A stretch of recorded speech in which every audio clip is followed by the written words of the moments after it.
এই অতিরিক্ত গরমে আইসক্রিম খেতে কার না ভালো লাগে। একবার যদি এরকম একটা আইসক্রিম বাড়িতে বানানো যায়, সবাই দেখবেন এত খুশি হবে ভাবতেই পারবেন না। যেহেতু পাকা আমের সিজন, সবার ঘরে একটু না একটু পাকা আম থেকেই থাকে। তো পাকা আম দিয়ে একদম সহজ কয়েকটি উপকরণে, হাতের কাছে থাকা উপকরণে এই আইসক্রিমটা বানিয়ে দেখতে পারেন। খেতে দারুণ লাগে। আমার মনে হয় না এরকম আইসক্রিম বানালে দোকান থেকে আর কিনে খেতে হবে। নমস্কার বন্ধুরা, নতুন একটা পর্ব দেখার জন্য আপনাদের সকলকে স্বাগত জানাই। আজকে তৈরি করে দেখাবো পাকা আমের কাপ আইসক্রিম। ঘরে সেরকম কিছু না থাকলেও ঝটপট এই আইসক্রিমটা হাতের কাছে থাকা উপকরণে তৈরি করে নিতে পারেন। খেতেও দারুণ লাগবে। চলুন, আশা করছি আজকের রেসিপি অনেক ভালো লাগবে। সবার প্রথমে গ্যাস ধরিয়ে কড়াই বসিয়ে দিয়েছি। আর আজকে আইসক্রিম তৈরি করতে যে সমস্ত উপকরণগুলো ব্যবহার করব, দেখবেন একদম আপনাদের হাতের কাছেই পেয়ে যাবেন। কড়াই প্রথমে একটু জল নিয়ে নিচ্ছি। হাফ লিটার দুধ।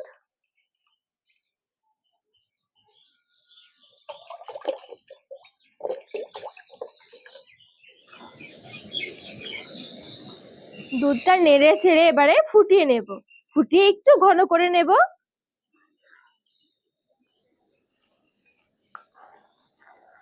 এদিকে একটা বাটিতে পুরো ভর্তি ভর্তি 2 চামচ নিয়ে নিচ্ছি কর্নফ্লাওয়ার। অল্প একটু জল মিশিয়ে গুলে নেব।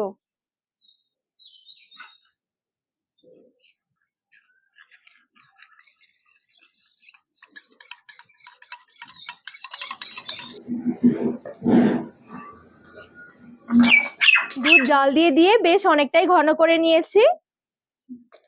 চিনি দিয়ে দিচ্ছি 2 চামচ। চিনি খুব বেশি দিলে খেতে ভালো লাগবে না। এবারে এই কর্নফ্লাওয়ার মেশানো জলটা দিয়ে দিচ্ছি।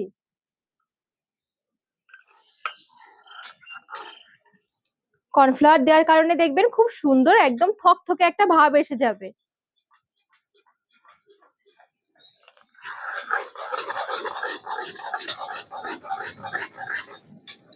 এই দেখুন, এবার আর একটু জাল দিয়ে আর একটু ঘন করে থকথকে করে নেব।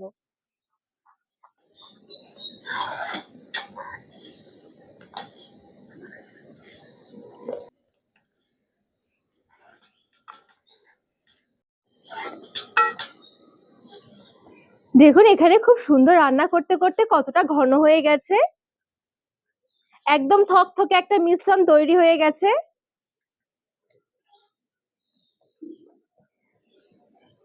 ঠান্ডা হয়ে যাওয়ার পর এটা আরেকটু ঘন হয়ে যাবে। আঁচ থেকে নামিয়ে এবারে ভালো করে ঠান্ডা করে নেব। এদিকে কয়েকটা কাঠবাদাম আর কয়েকটা পেস্তা বাদাম নিয়েছি, এগুলো একটু কুচিয়ে নেব।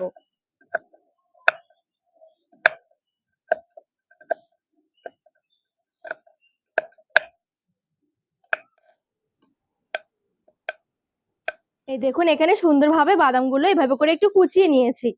একটু সাইডে সরিয়ে রাখছি। এদিকে 3টে পাকা হিমসাগর আম নিয়েছি, আমগুলো এবারে কেটে নেব।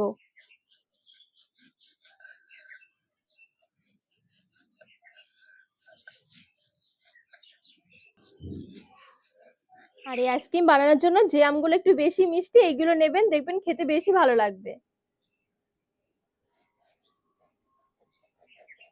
এবারে এদিকে নিয়েছি একটা মিক্সিং জার, আমগুলো ছাড়িয়ে ছাড়িয়ে মিক্সিং জারে নিয়ে নিচ্ছি।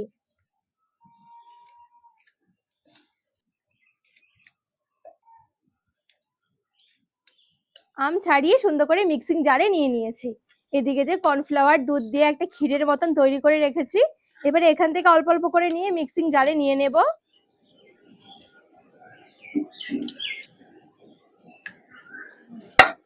আর টেস্টটা দ্বিগুণ হওয়ার জন্য এখানে দিতে হবে গুঁড়ো দুধ।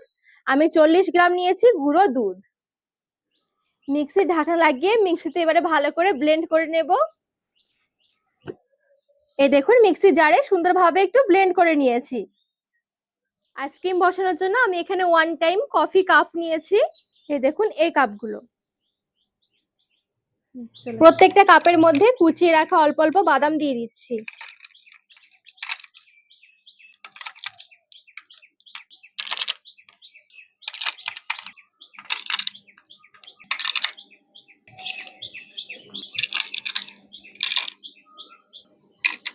মিক্সিতে করে রাখা এবারে এই মিশ্রণটা নিয়ে নিচ্ছি কাপের মধ্যে অল্প অল্প করে।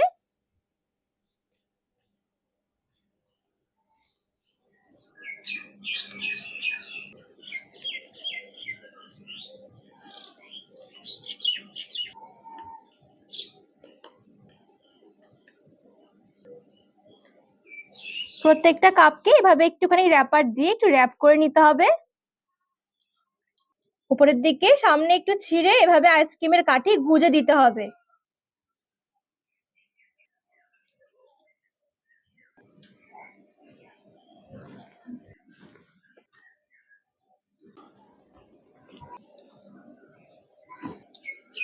প্রত্যেকটা আইসক্রিমের কাপের মধ্যে কাঠি গুজে নিয়েছি। এবার এটা ফ্রিজে রেখে দেব, ডিপ ফ্রিজে মোটামুটি 5 থেকে 6 ঘন্টার জন্য। ডিপ ফ্রিজে রেখে দিয়েছিলাম মোটামুটি 4-5 ঘন্টা। তো 4-5 ঘন্টার মধ্যে এটা সুন্দরভাবে সেট হয়ে যাবে, যেহেতু কাপগুলো বেশ অনেকটাই ছোট ছোট। এবারে র্যাপার খুলে শুধু আইসক্রিমটা বের করে নিতে হবে। খুব সুন্দর, কিন্তু এরকম ঝটপট কোনো রকম মোল্ড ছাড়াই দারুণ সুন্দর আইসক্রিম তৈরি করে নিতে পারেন। আর এই গরমে আইসক্রিম খেতে কার না ভালো লাগে। দোকান থেকে না কিনে বাড়িতেই ঝটপট পাকা আমের এই আইসক্রিম তৈরি করে দেখতে পারেন, পুরো মুখে লেগে থাকবে। আর এই গরমে আইসক্রিম বানিয়ে যদি বাড়ির সবাইকে খাওয়ানো যায়, বিশ্বাস করে সবাই এত খুশি হবে ভাবতেই পারবেন না।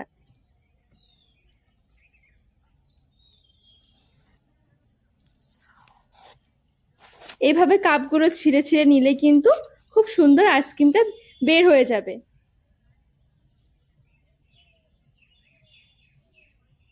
প্রত্যেকটা আইসক্রিম খেতে দেখবেন এতটা ভালো লাগবে, ভাবতেই পারবেন না।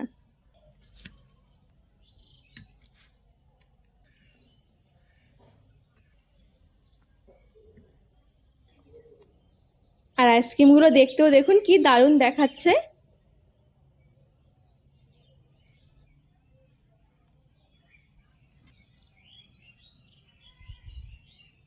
বন্ধুরা, আজকের রেসিপি আপনাদের কেমন লেগেছে অবশ্যই কমেন্ট করে জানাবেন। আর রেসিপি ভালো লাগলে চ্যানেলটিকে সাবস্ক্রাইব করে পাশে থাকার অনুরোধ রইল।